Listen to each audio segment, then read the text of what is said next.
this video, I will show you how to come up with syntax for your conlang. Sentences are made up of clauses, and clauses are made up of three parts: the subject, the verb, and the object. In the sentence, I walk the dog, I would be the subject, walked would be the verb, and the dog would be the object. The subject is what performs the action, the verb is the action, and the object is what receives the action. These can be abbreviated as SVO. In English, you say the subject, the verb, and then the object. So English's word order is SVO.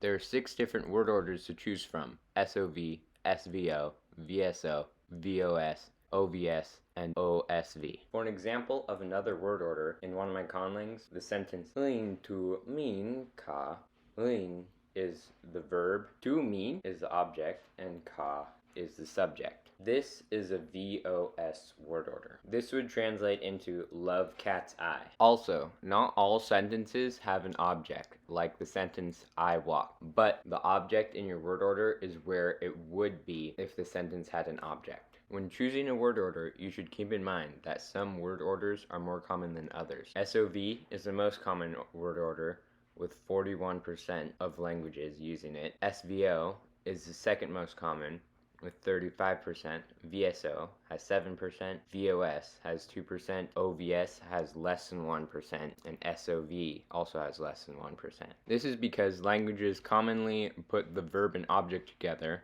the subject before the object, and the subject at the beginning of the sentence. So basically, don't make a bunch of languages with OSV word order, and it's perfectly fine if you use SOV or SVO word order for your conlang. There are also modifier words. For example, adjectives can come before or after the noun, but it's not quite that simple. You can't just choose whether adjectives come before or after nouns. You also have to choose whether to have prepositions or postpositions, whether demonstratives come before or after the noun, whether numerals come before or after the noun, whether possessors come before or after the noun, and whether genitives come before or after the noun. But it's still not as simple as just choosing whether each of these go before or after the noun. There are many combinations that do not happen in real languages. This flowchart shows what is and isn't allowed. For an example, in the conlang I mentioned earlier, I wanted postpositions. Do adjectives or relative clauses come before the noun? I decided no.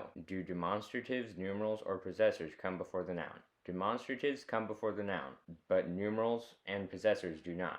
So the answer would be yes. So genitives come before the noun. Please like and subscribe, and email video ideas to catelli@outlook.com. Don't worry if some of those terms confuse you, I'm going to explain in my next video. I'm also going to have links to some other videos about syntax in the description.